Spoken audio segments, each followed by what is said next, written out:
Assalamualaikum warahmatullahi wabarakatuh. Salam sejahtera bagi kita semua. Yang terhormat kepada Bapak Baidowi SHI MHI selaku dosen pengampu mata kuliah Pancasila dan teman-teman yang berbahagia. Pada kesempatan kali ini, kami dari kelompok 7 akan mempresentasikan hasil dari kerja kami mengenai Pancasila sebagai paradigma pembangunan nasional. Sebelumnya, berikut adalah nama anggota kelompok dari kelompok 7.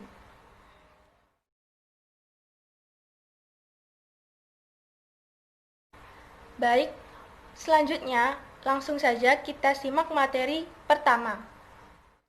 Yang pertama, pengertian Pancasila sebagai paradigma. Secara etimologi, paradigma berasal dari kata Yunani, yakni para yang memiliki arti di sebelah atau di samping, dan kata digma yang berarti teladan. Sedangkan secara terminologis, istilah paradigma diartikan sebagai sebuah pandangan ataupun cara pandang yang digunakan untuk menilai dunia dan alam sekitarnya, yang merupakan gambaran ataupun perspektif umum berupa cara-cara untuk menjabarkan berbagai macam permasalahan dunia nyata yang sangat kompleks. Kemudian berikut penjelasan atau pengertian pengertian paradigma dari beberapa tokoh dan juga para ahli. Yang pertama, Menurut Robert Friedrich, paradigma merupakan kumpulan tata nilai yang membentuk pola pikir seseorang sebagai titik tolak pandangannya, sehingga terbentuk citra subjektif seseorang terhadap realitas sehingga berujung pada ketentuan bagaimana cara untuk menangani realita tersebut. Kemudian yang kedua adalah Thomas Kuhn. Menurut Thomas Kuhn, pengertian paradigma adalah landasan berpikir ataupun konsep dasar yang digunakan atau dianggap sebagai model ataupun pola yang dimaksud para ilmuwan dalam usahanya dengan mengandalkan studi-studi keilmuan yang dilakukannya. Kemudian yang ketiga, menurut C.J. Ridger, paradigma adalah pandangan mendasar para ilmuwan mengenai apa yang menjadi pokok permasalahan yang seharusnya dipelajari oleh satu cabang ilmu pengetahuan tertentu. Yang keempat, menurut Guba, pengertian paradigma adalah sekumpulan keyakinan dasar yang membimbing tindakan manusia. Begitulah presentasi dari saya. Selanjutnya akan dilanjutkan oleh teman saya. Sekian, terima kasih. Yang kedua yaitu Pancasila sebagai paradigma pembangunan nasional. Tujuan dari dilaksanakannya pembangunan nasional yaitu untuk mencapai suatu masyarakat yang adil dan berkemakmuran. Dalam pembukaan Undang-Undang Dasar 1945 disebutkan bahwa tujuan negara adalah melindungi segenap bangsa dan seluruh tumpah darah Indonesia, memajukan kesejahteraan umum, mencerdaskan kehidupan bangsa, dan ikut melaksanakan ketertiban dunia yang berdasarkan kepada kemerdekaan, perdamaian abadi, dan keadilan sosial. Jadi Pancasila di sini memiliki anggapan-anggapan dasar yang dijadikan sebagai suatu ideologi atau keyakinan yang nantinya akan berfungsi sebagai suatu pedoman atau perencanaan untuk pembangunan nasional dan pemanfaatan dari pembangunan yang sudah dilaksanakan. Kemudian, pembangunan nasional sebagai sarana untuk mewujudkan tujuan nasional harus dikembalikan pada hakikat manusia yang monopluralis, yang memiliki ciri-ciri pertama, susunan kodrat manusia terdiri dari jiwa dan raga. Jadi, untuk terlaksanakannya suatu tujuan nasional, kita harus memiliki jiwa dan raga yang sehat. Karena jika kita tidak memiliki jiwa dan raga yang sehat, maka suatu tujuan nasional tidak akan terlaksana. Kemudian yang kedua yaitu sifat kodrat manusia sebagai makhluk, individu, dan sosial. Jadi untuk terwujudnya suatu tujuan nasional, kita harus memerlukan bantuan dari orang lain. Tidak bisa sendiri karena untuk sebuah tujuan yang besar memerlukan tenaga, bahkan orang-orang yang besar juga. Kemudian yang ketiga, yaitu kedudukan kodrat manusia sebagai pribadi dan makhluk Allah. Jadi kita sebagai makhluk yang beragama, yang memiliki Tuhan, kita sudah berusaha untuk suatu tujuan nasional, kemudian kita harus berdoa, meminta kepada Tuhan kita masing-masing, yang mana kita harus meminta kepada Tuhan kita untuk terwujudnya suatu tujuan dengan usaha yang telah kita lakukan. Kemudian pembangunan nasional harus meliputi aspek jiwa seperti yang pertama, akal. Seperti tadi, akal kita harus sehat. Jika kita tidak memiliki akal yang sehat atau bisa disebut gila, kita tidak akan bisa melaksanakan suatu tujuan nasional. Kemudian kehendak, kemauan kita dalam mewujudkan nasional. Kemudian jasmani, kita harus memiliki badan yang sehat, seperti contohnya pada pandemi saat ini, kita harus menjaga kesehatan kita, menjaga badan kita dari virus dan penyakit. Agar apa? Untuk kita sendiri dan untuk terwujudnya suatu tujuan nasional. Kemudian pribadi, semangat kita untuk mewujudkan suatu tujuan nasional. Kemudian sosial, seperti tadi, untuk terwujudnya suatu tujuan nasional, kita memerlukan suatu tenaga dan bahkan orang yang banyak. Kemudian ketuhanan, yaitu berdoa.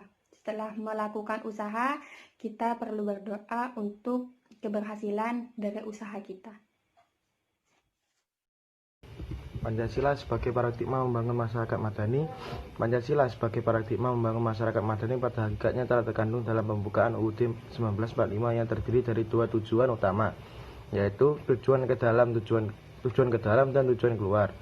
Tujuan ke dalam antara lain: 1. Melindungi segenap bangsa dan seluruh tumpah darah Indonesia. 2. Memajukan kesejahteraan umum. 3. Mencerdaskan kehidupan bangsa. Tujuan ke dalam di atas merupakan tujuan negara hukum material yang secara keseluruhan sebagai tujuan khusus atau nasional. Sedangkan tujuan keluar yang merupakan tujuan umum atau internasional adalah ikut melaksanakan ketertiban dunia yang berdasarkan kemerdekaan, pertimbangan nabati, dan keadilan sosial. Secara filosofis, hakikat kedudukan Pancasila sebagai paradigma membangun masyarakat madani mengandung suatu konsekuensi bahwa dalam segala aspek pembangunan nasional kita harus mendasarkan pada hakikat nilai-nilai Pancasila yang lahir eksplorisasi kebiasaan hidup bangsa Indonesia yang teruji oleh perjalanan sejarah yang sangat panjang. Alhasil, Pancasila adalah bentuk miniatur sejarah hidup bangsa yang diterima oleh seluruh bangsa yang majemuk. Berdasarkan konteks di atas, maka pembangunan nasional diarahkan sebagai upaya meningkatkan harkat dan martabat manusia yang meliputi aspek jiwa, raga, pribadi, sosial, dan aspek keseluruhan. Secara singkat, pembangunan nasional sebagai upaya memajukan Indonesia secara komprehensif. Pengembangan sosial harus mampu mengembangkan harkat dan martabat manusia secara keseluruhan. Namun, banyak juga di antara rakyat sederhana dan tidak berkuasa acap kali harus mengalami bagaimana pembangunan merampas tenaga, tanah, rumah, dan hal lain harta bendanya yang sederhana saja dan menghilangkan pencarian nafkahnya. Contoh, akan ketidakadilan dan kewenang-wenangan itu yang mengakibatkan rakyat menjadi curiga dan sinis terhadap pembangunan. Yang pertama, Pancasila sebagai paradigma pembangunan politik dan hukum. Pancasila sebagai paradigma pengembangan politik diartikan bahwa Pancasila bersifat politik dalam mencapai cita-cita bersama yang ingin diwujudkan dengan menggunakan nilai-nilai dalam Pancasila, di mana pemahaman implementasinya diantaranya: yang pertama, penerapan keadilan sosial mencakup keadilan politik, budaya, agama, dan ekonomi. Yang kedua, mementingkan kepentingan rakyat dalam pengambilan keputusan. Yang ketiga, melaksanakan keadilan sosial dan penentuan prioritas kerakyatan berdasarkan konsep mempertahankan kesatuan. Yang keempat, dalam keadilan menggunakan pendekatan yang adil dan beradab. Yang kelima, nilai-nilai keadilan sosial, persatuan dan kemanusiaan bersumber pada nilai ketuhanan yang Maha Esa. Indonesia ini adalah negara hukum, yang berarti hukum di Indonesia merupakan sarana utama untuk mengatur kehidupannya, sehingga dalam prakteknya hukum harus dijadikan sebagai saringan yang harus dilalui oleh konsep apapun yang akan diterapkan pemerintah dalam menjalankan roda pemerintahan. Yang kedua, Pancasila sebagai paradigma pembangunan ekonomi. Sistem ekonomi yang berdasarkan Pancasila berbeda dengan sistem ekonomi liberal yang hanya menguntungkan individu-individu tanpa perhatian pada manusia lain.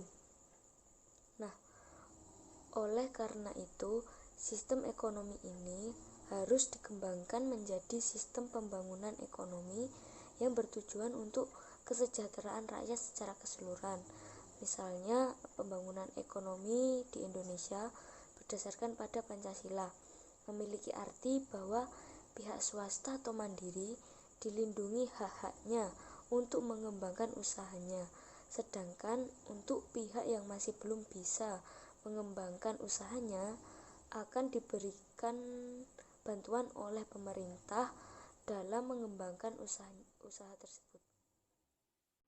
Pancasila sebagai paradigma pembangunan Polek Sosbud Hankam. 1.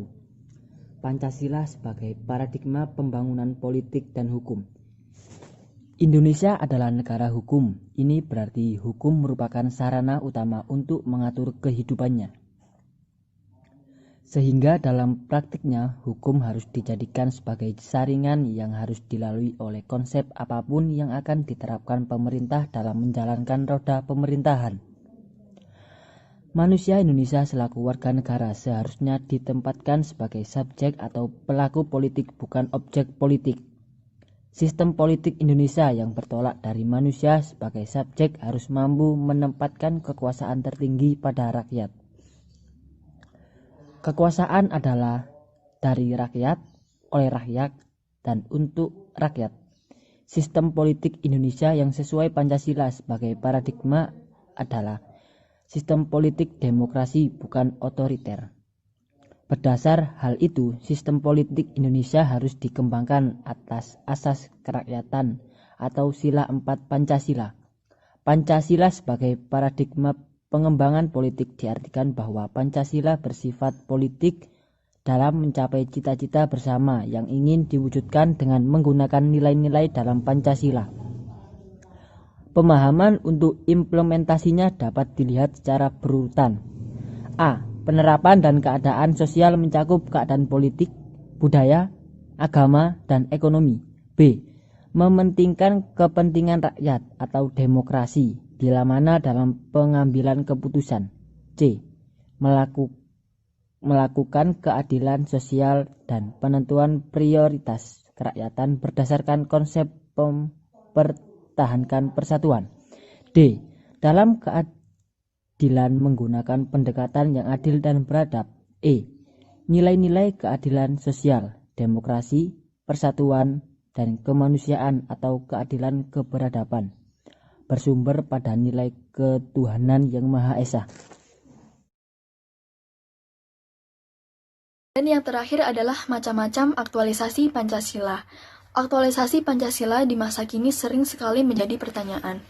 Apakah beda nilai Pancasila masih digunakan di era yang telah menginjak lebih dari 70 tahun sejak Pancasila dibuat?